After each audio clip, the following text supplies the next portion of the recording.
Hello, you're listening to the first ever episode of Olaf Reads. I'm Olaf Harrison, and today's story will be the first of many from the Brothers Grimm fairy tales by Jacob Grimm and Wilhelm Grimm. Thank you for listening. Now the story begins. The Golden Bird.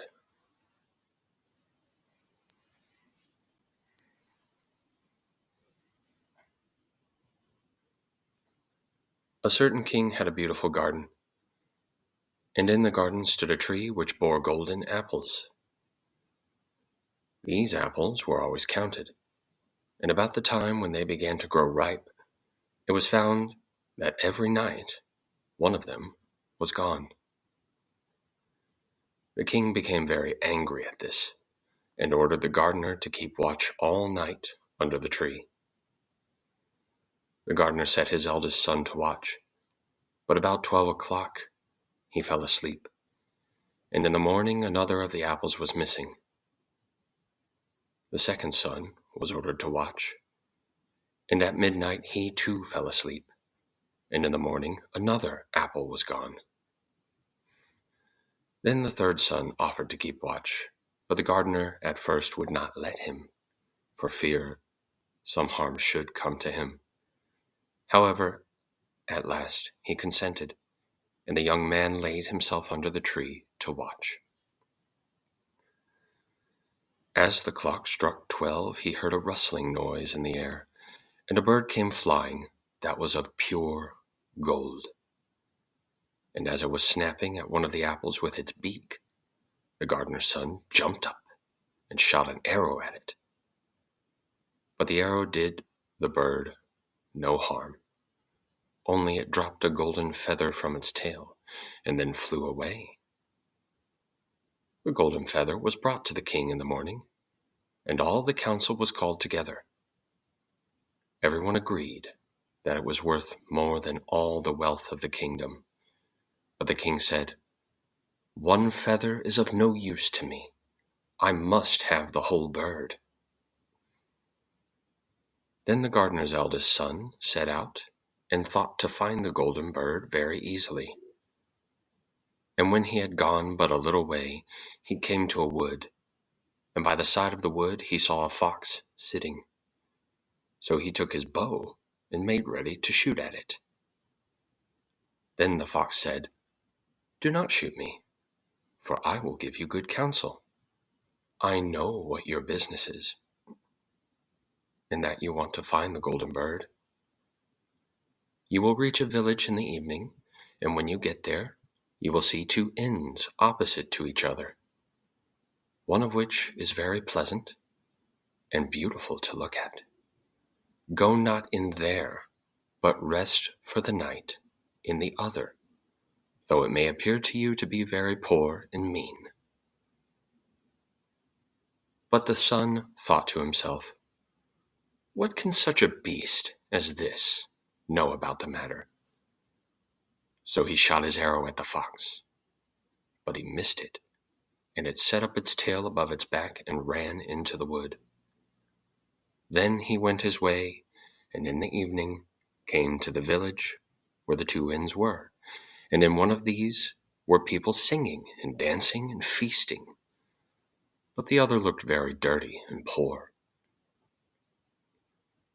"I should be very silly," said he, "if I went to that shabby house and left this charming place."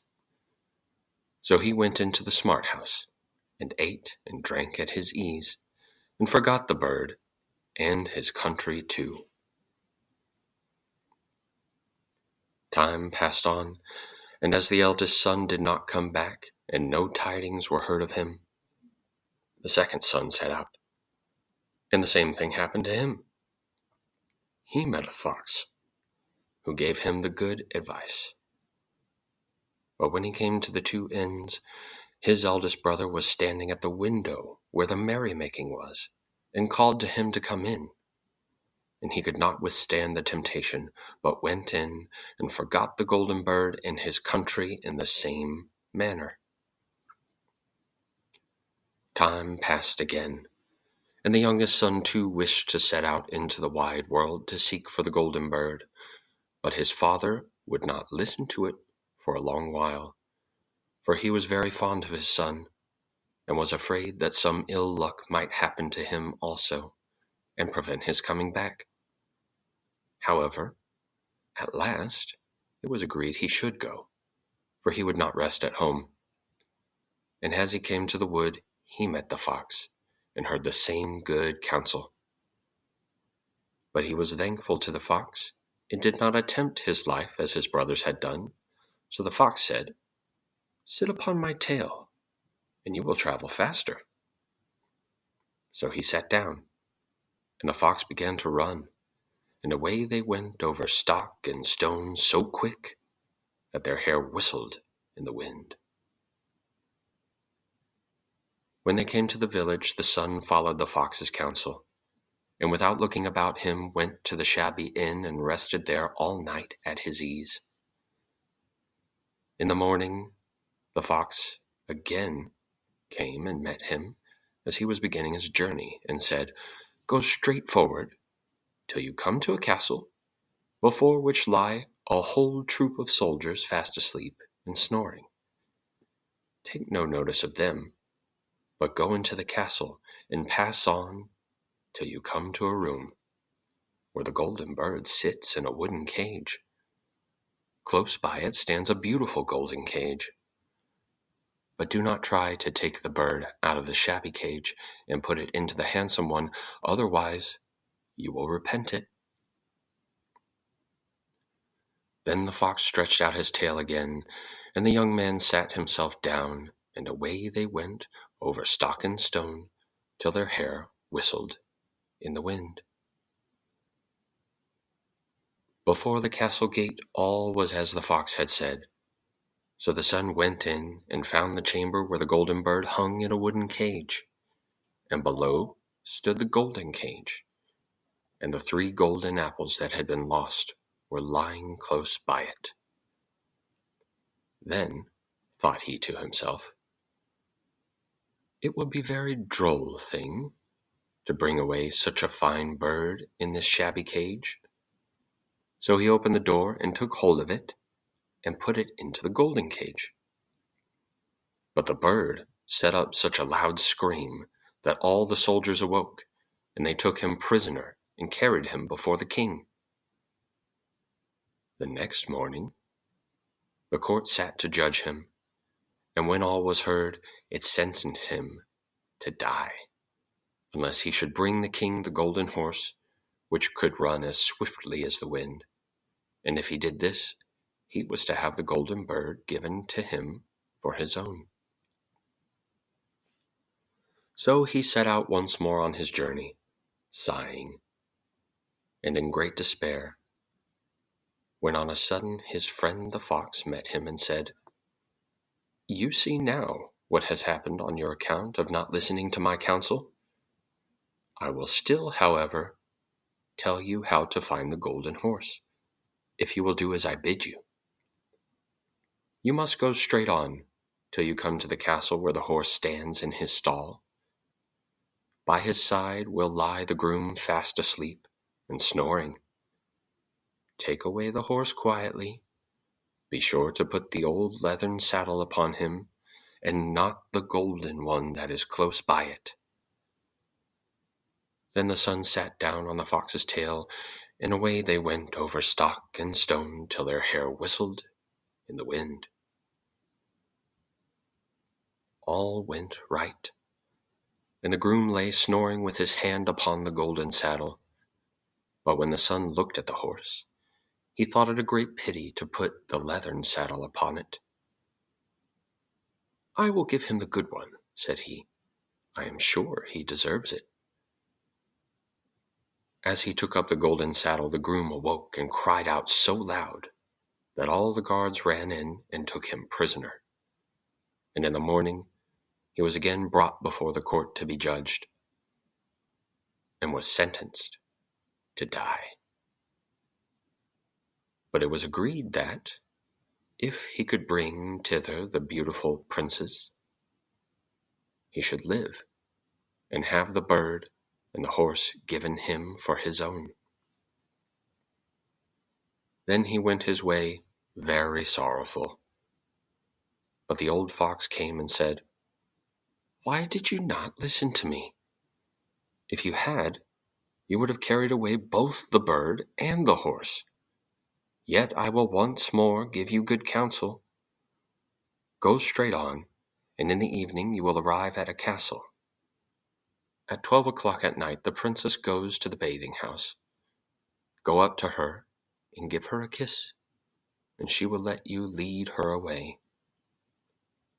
But take care you do not suffer her to go and take leave of her father and mother." Then the fox stretched out his tail, and so away they went over stock and stone, till their hair whistled again.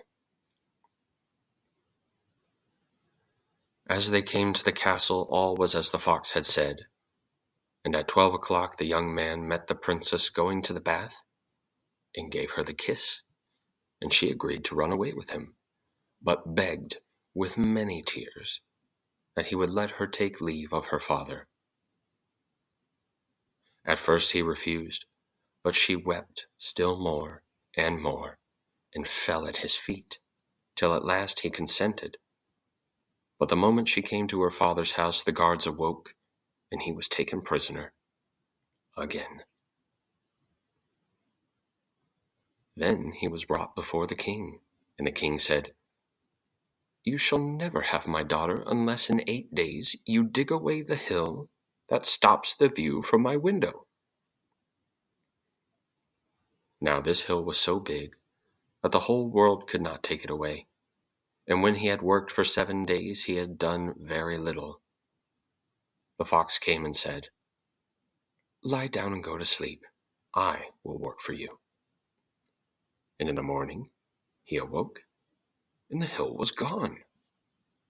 So he went merrily to the king, and told him now that it was removed, he must give him the princess. Then the king was obliged to keep his word, and away went the young man and the princess. And the fox came and said to him, "We will have all three, the princess, the horse, and the bird." "Ah," said the young man, "that would be a great thing, but how can you contrive it?" "If you will only listen," said the fox, "it can be done. When you come to the king, and he asks for the beautiful princess, you must say, 'Here she is.' Then he will be very joyful, and you will mount the golden horse that they are to give to you, and put out your hand to take leave of them, but shake hands with the princess last. Then lift her quickly on to the horse behind you, clap your spurs to his side, and gallop away as fast as you can." All went right. Then the fox said, "When you come to the castle where the bird is, I will stay with the princess at the door, and you will ride in and speak to the king. And when he sees that it is the right horse, he will bring out the bird, but you must sit still and say that you want to look at it, to see whether it is the true golden bird. And when you get it into your hand, ride away." This, too, happened as the fox had said. They carried off the bird, the princess mounted again, and they rode on to a great wood.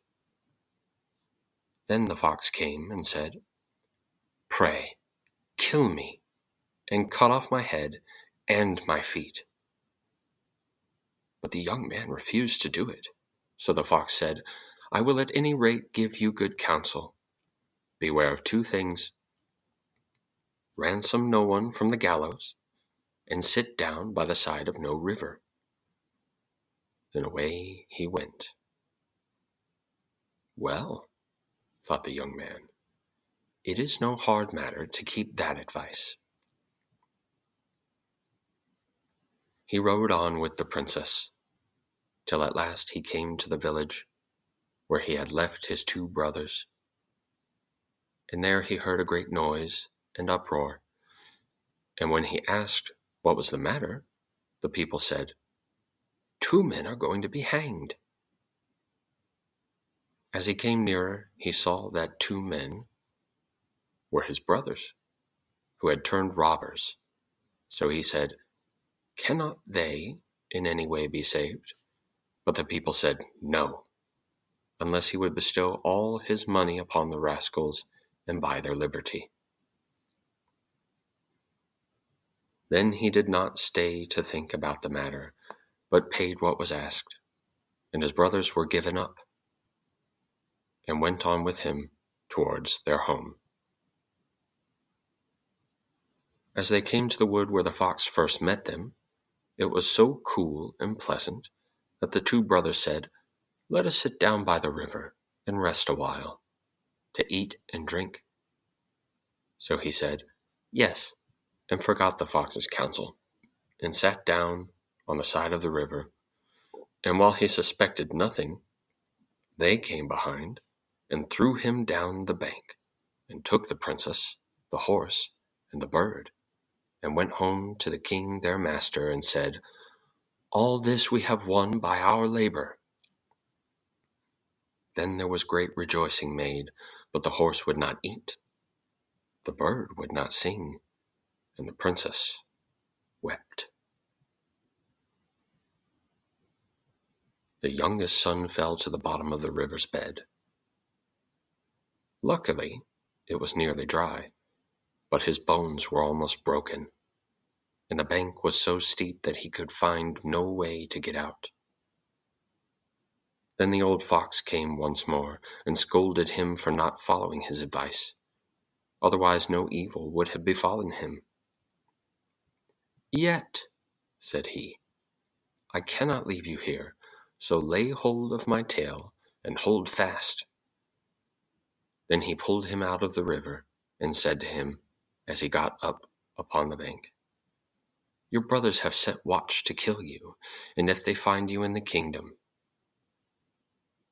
So he dressed himself as a poor man, and came secretly to the king's court, and was scarcely within the doors when the horse began to eat, and the birds began to sing, and the princess left off weeping. Then he went to the king, and told him all his brother's roguery, and they were seized and punished, and he had the princess given to him again. And after the king's death, he was heir to his kingdom. A long while after, he went to walk one day in the wood, and the old fox met him, and besought him with tears in his eyes to kill him, and cut off his head and feet. And at last he did so, and in a moment the fox was changed into a man, and turned out to be the brother of the princess, who had been lost a great many years. And that is the end. Thank you again for listening. Join me next for another story from the Brothers Grimm fairy tales. Auf Wiedersehen.